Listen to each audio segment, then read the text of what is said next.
एक जगामधलं एक अत्यंत प्रतिथीय असं एक परफ्यूम आहे अत्तर, ज्याचं नाव आहे शॅनल. त्याचे वेगवेगळे आकडे बिकडे असतात त्यांचे, शॅनल 5, शॅनल 4, शॅनल 3 वगैरे. तुम्ही कधी वापरलेले असाल तुम्ही सगळ्यांनी. त्याचा जो इसेन्स आहे, अर्क, हा गेली अनेक वर्ष आपल्या महाराष्ट्रातल्या ठाण्यातल्या केळकर अत्तरवाले जे आहेत त्यांच्याकडनं जातो. इथून तो अर्क तिथे जातो, तिथून ते परफ्यूम बनतं आणि ते आपण अंगाला लावतोय. आपल्याला माहितीच नाही आपली स्ट्रेंथ काय, आपली ताकद काय आहे.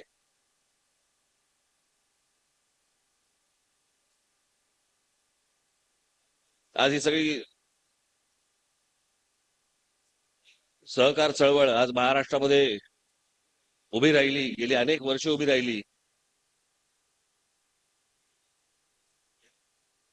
आत्ताचं सरकार जे आहे ती सहकार चळवळ नव्हे, कळलं का? ती सहारा चळवळ. आम्ही अडकलोय, आम्हाला सहारा द्या. त्याच्यामुळे ती सहकार चळवळ नाही की सगळ्यांनी एकत्र येऊन सरकार सांभाळायचं. ती ही सरकार चळवळ नाही. हे आमच्या ज्योतिराव फुलेंनी उभी केलेली.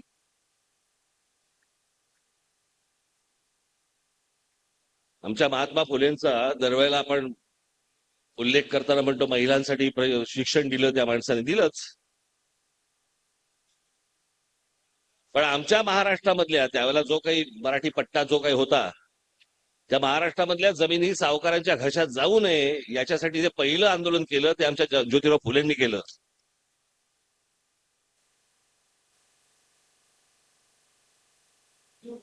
त्याला मी जर चुकत नसेल तर इंग्रज लोक दख्खन राईट म्हणायचे.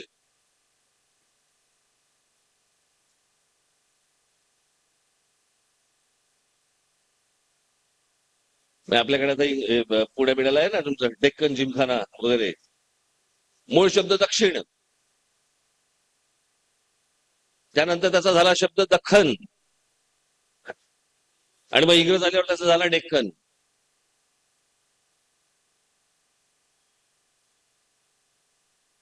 आणि मग हा सगळा इतिहास विखे पाटलांपासून सुरू झाला, धनंजयराव गाडगिळांपासून सुरू झाला. आज महाराष्ट्रामध्ये जवळपास सहकारी संस्था जर बघितल्या जवळपास 2,22,000च्या वरती आहेत. इतक्या मोठ्या संस्था देशात, आपल्या देशात कुठच्याही राज्यामध्ये नाही आहेत. त्याच्यानंतर खालोखाल येतो गुजरात, ज्याचा महाराष्ट्र डोळा आहे.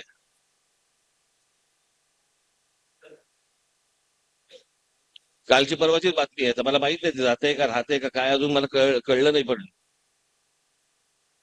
पण आपल्याकडची महाराष्ट्रामधली महानंदा डेअरी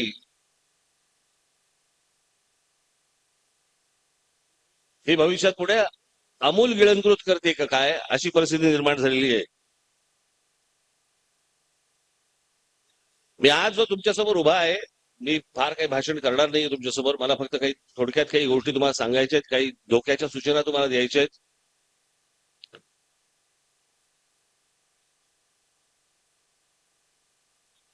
महाराष्ट्रातली सहकारी चळवळ जी आहे ती सांभाळण्यासाठी अत्यंत सक्षम अशी माणसं महाराष्ट्रामध्ये आहेत, आजही आहेत, भविष्यातही असतील, होणार आहेत.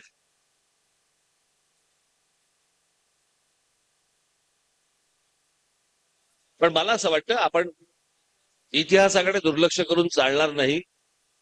इतिहास वाचल्यानंतर इतिहास आपल्याला काहीतरी शिकवत असतो. त्याचं भान जर आपल्याला वर्तमानामध्ये येणार नसेल तर हातातनं सगळ्या गोष्टी गेल्यानंतर काहीही होणार नाही.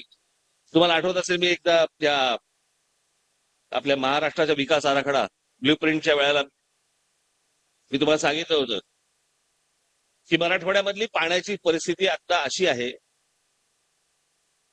की जवळपास विहिरीला 800-900 फूट खाली पाणी लागत नाहीये.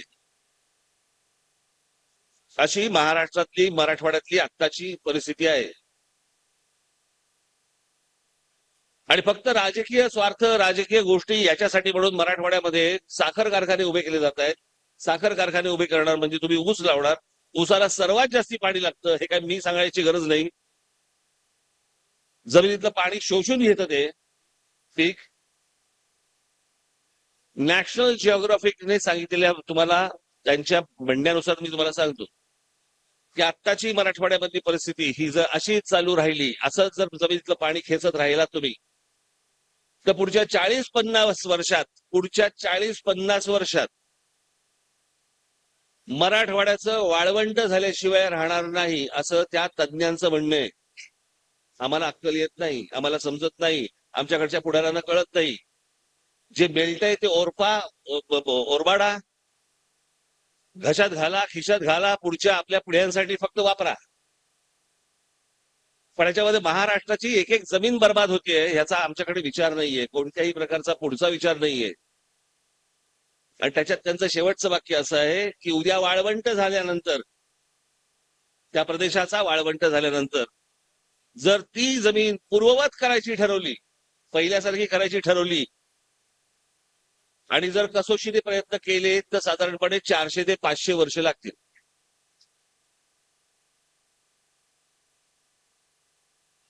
आज आम्ही आमच्यामध्येच भांडतो आहोत, आज आम्ही आमच्यामध्येच जाती भेदामध्ये भांडतो आहोत. कोणी मराठा, कोणी कुणबी, कोणी माळी, कोणी साळी, कोणी आगरी, कोणी ब्राह्मण, कोणी मराठा. काय चालू आहे? हे चालू नाहीये, हे चालवलं जातंय. हा महाराष्ट्र एकसंघ राहू नये, हा एकत्र राहू नये, यातला मराठी माणूस एकत्र राहू नये, याच्यासाठी बाहेरच्यांचे प्रयत्न सुरू आहेत, हे आमच्या आतल्या लोकांना समजत नाहीयेत. हा राज ठाकरे गेली अनेक वर्ष बोंबलून बोंबलून बोंबलून बोंबलून हेच सांगतोय महाराष्ट्राला. जे जे महाराष्ट्राचं जे जे चांगलं आहे ते ते बाहेर काढा, बाहेर निघत नसेल उद्ध्वस्त करा.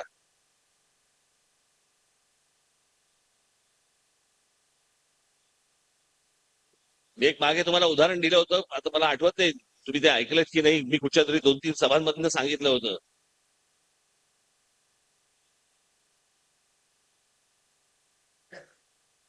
की ज्यावेळेला तुम्हाला विचारतात, प्रश्न विचारतात ज्यावेळेला, की तुम्ही कोण कोण आहात तुम्ही, मग तुम्ही सांगता आम्ही भारताचे नागरिक आहोत.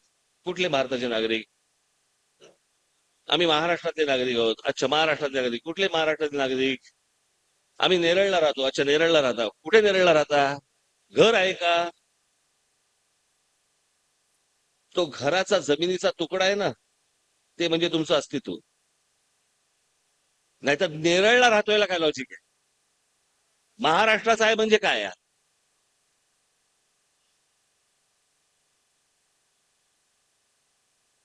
आजपर्यंत जगामध्ये जेवढी युद्ध झाली ती सगळी युद्ध काढून बघा.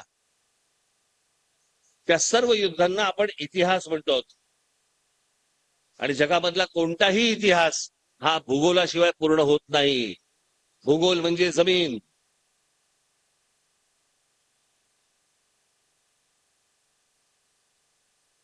तुम्ही मोगलांचा इतिहास काढून बघा, चंगीज खानचा इतिहास काढून बघा, पहिलं महायुद्ध काढून बघा, दुसरं महायुद्ध काढून बघा. कुठलंही युद्ध काढून जर समजा बघितलं तर काय युद्ध म्हणजे काय? जमीन अक्वायर करणं.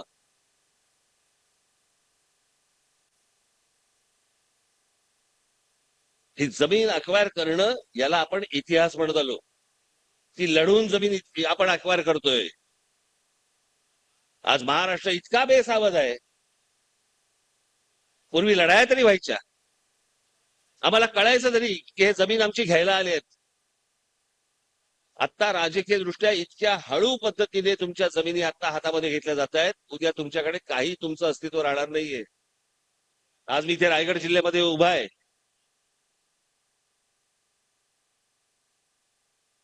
आज हा समजा हा तुमचा झालेला ब्रिज आहे, कुठला आता? नावाशेवा, शिवडी नावाशेवा झालाय ना. या शिवडी नावाशेवा आज तो ब्रिज झालेला आहे. ज्या ज्या वेळेला असल्या प्रकारचे रस्ते निर्माण झालेले आहेत ना, त्या त्या वेळेला आपल्या लोकांच्या हातातनं फक्त जमिनी गेलेल्या आहेत. कारण बेसावध होत आम्हाला कळतच नाही. तात्पुरत्या पैशावरती आम्ही जमिनी देऊन टाकतो. उद्या हा रायगड जिल्हा देखील तुमच्या हातात राहणार नाही. इथे विमानतळ येतोय, इथे मुंबईला लिंक होणारा रस्ता येतोय, आणि हा रस्ता आल्यावरती, हे विमानतळ झाल्यावरती सगळ्या आजूबाजूच्या सगळ्या जागा ज्या आहेत ते बाहेरच्या राज्यातले लोक येऊन परचेस करणार तुमच्या नाकावर टिचून. हळूहळू हळूहळू तुम्ही दुसरी भाषा बोलायला लागणार. तुम्ही मराठी बोलायचं बंद होणार, कारण ती माणसंच बोलायची बंद होणार तुमच्याशी. आणि उद्या या सगळ्या जमिनी, आता मी तुम्हाला सांगून ठेवतोय, धोक्याची सूचना रायगड जिल्ह्यासाठी खास. आता पुढच्या काही दिवसांमध्ये तो सिलिंग तयार होईल, तो काय काय म्हणतात त्याला, शिवडी नावाशिवा हे विमानतळ येणार. माझी मराठी बांधवांना, भगिनींना माझी हात जोडून विनंती आहे की हे काय चालू आहे ना आपल्या आजूबाजूला, सतर्क राहा. प्रत्येक ठिकाणी मध्ये इमारतीच्या इमारती गळीकृत केल्या जात आहेत, जमिनीचे पट्टे काढून घेतले जात आहेत.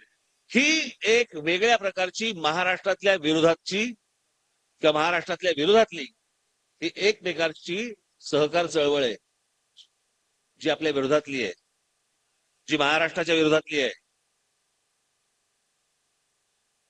बाबांनो, हे समजून घ्या. उद्या हातामधनं या गोष्टी जेव्हा जातील ना, त्यावेळेला फक्त पश्चातापाचा हात फक्त कपाळावर मारत बसावं लागेल तुम्हाला.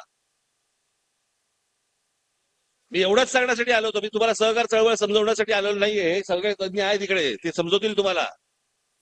तुम्ही तज्ञ असाल त्यातले. पण महाराष्ट्राच्या विरोधातली ही जी सहकार चळवळ जी सुरू आहे, ही मला असं वाटतं तुम्ही जर नेमकी नीट ओळखली नाहीत, कारण आपल्याकडचे नेते लाचार झालेले आहेत, मिंधे झालेले आहेत, पैशाने वेडे झालेले आहेत. त्यांना सत्व कळत नाही, त्यांना पाठीचा मणका नाही, स्वाभिमान नाही, काही नाही. आज इकडून तिकडे गेले, तिकडून तिकडे गेले, तिकडून तिकडे गेले. घरी गेल्यावरती लोक विचारत असतील, घरचे लोक आज कुठे आहात.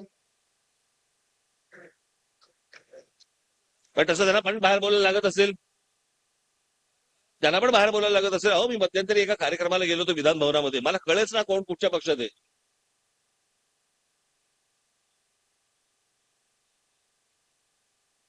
पण त्यांनी त्यांची मनं आणि त्यांचा स्वाभिमान हा गहाण टाकलेलाच आहे. तुम्ही टाकू नये. माझ्या महाराष्ट्र नवनिर्माण सेनेच्या महाराष्ट्र सैनिकाकडनं कधी स्वाभिमान गहाण टाकला जाणार नाही.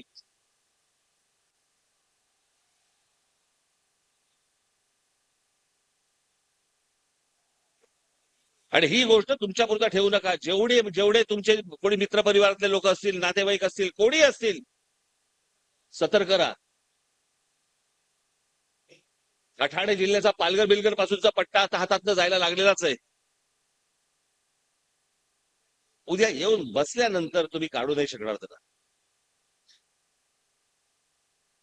पण उद्या आपल्या हातातलं काय आपण गमावून बसतो.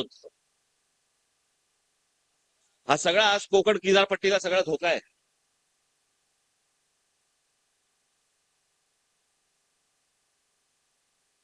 त्यांच्या पुतळ्याला कशाला हार घालायचे. त्यांनी काय सांगून ठेवले हे जर समजा आमच्या लक्षात येणार नसेल,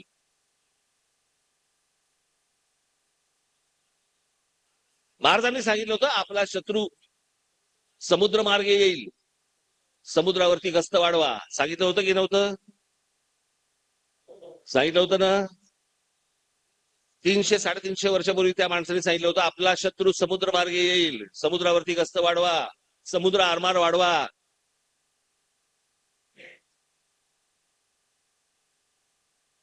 नंतर काही वर्षांनी ते कान्होजी आंग्रेंच्या रूपाने आलं, पण महाराजांनी त्यावेळेला 2 माणसं उभी केली होती, या रत्नागिरी जिल्ह्यामधलीच.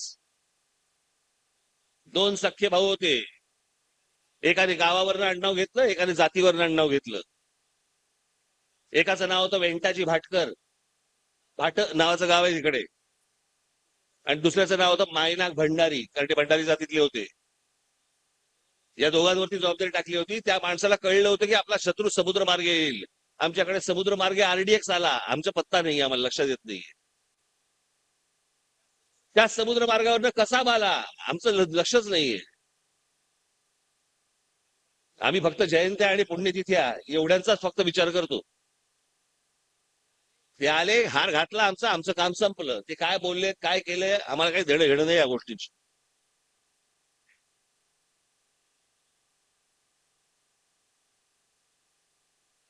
मला असं वाटतं मी तुमच्याकडे आलोय आज. महाराष्ट्रातली सहकार चळवळ ही तुमच्या हाताने रूपाने वाढली पाहिजेच. पण महाराष्ट्रावरती ज्या प्रकारचं संकट येतंय ती जी सहकार चळवळ आहे ती माझ्या महाराष्ट्र सैनिकांनी मोडून काढली पाहिजे. त्याच्यासाठी तुम्ही सतर्क असणं गरजेचं आहे. सतत कोणीतरी येऊन सतर्कतेचा इशारा सारखं होत नसतं. तुमच्या जाणीवा जाग्या पाहिजेत.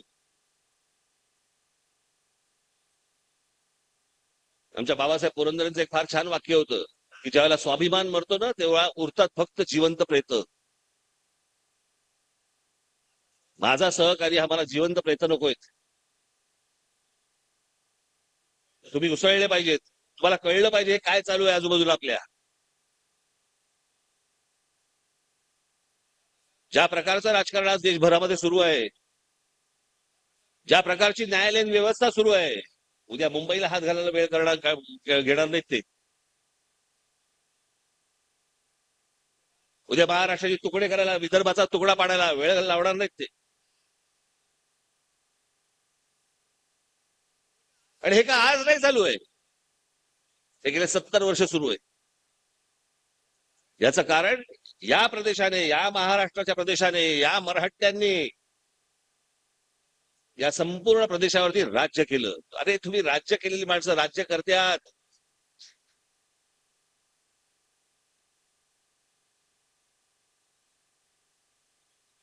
आम्ही फक्त पोवाड्यामध्ये ऐकायचं, कार्यक्रमात ऐकायचं. आमच्या मराठी माणसांनी अटकेपार झेंडे फडकवले.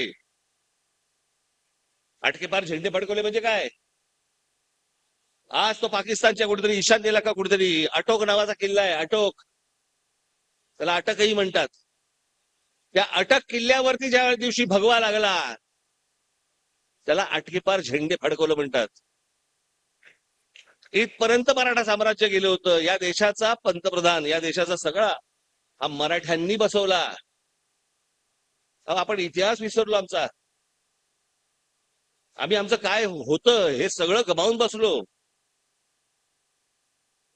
रोजच्या मोबाईलच्या क्लिप्समध्ये आणि टेलिव्हिजनच्या सिरियलमध्ये आम्ही अडकून पडलो. पण आमच्या अवतीभोवतीच्या सगळ्या गोष्टी पोखरल्या जात आहेत याच्यावरती आमचं लक्ष नाहीये, आम्ही बघत नाही आहोत. आज माझ्या बाजूला कोण राहायला आलंय? तो कसा काय राहायला आला? आणि माझ्या बाजूचा मराठी माणूस हा कसा काय गेला? आम्हाला विचार असं वाटत नाही. तो गेला कुठे गेला? मला माहिती नाही.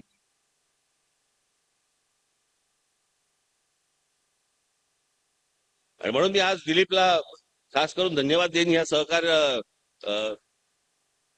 हे अधिवेशन त्यांनी आज भरवलं, त्या माध्यमातून मला आज तुमच्यासमोर बोलता तरी आलं. पुढे निवडणुका लागतील त्यावेळेला आपण बोलूच, भरपूर बोलू, बरंच काही बोलू. ते सगळ्या गोष्टी आपण ठेवून दिलेल्या आहेत, दारुगोळा ठेवून दिलेला आहे. आता फक्त एक छोटीशी पिशवी उघडली मी. पण मला असं वाटतं की तुम्ही सर्वांनी सतर्क राहावं. ही जी आजूबाजूची सहकार चळवळ जी महाराष्ट्राला नामशेष मोडायला आलेली आहे, मला असं वाटतं त्याच्यावरती तुमचा प्रहार हा बसला पाहिजे. तुम्ही आज सगळे पुढे गेला दिलीप. आज ही सहकार चळवळ, आज दिलीप त्याच्याबरोबरचे सगळे सहकारी आज करून त्या सांभाळत आहेत. मी दिलीप आणि सर्व सहकार्या मी मनपूर्वक तुम्हाला त्यांना शुभेच्छा देतो आणि आपण सर्वांची मी रजा घेतो. धन्यवाद. जय हिंद, जय महाराष्ट्र.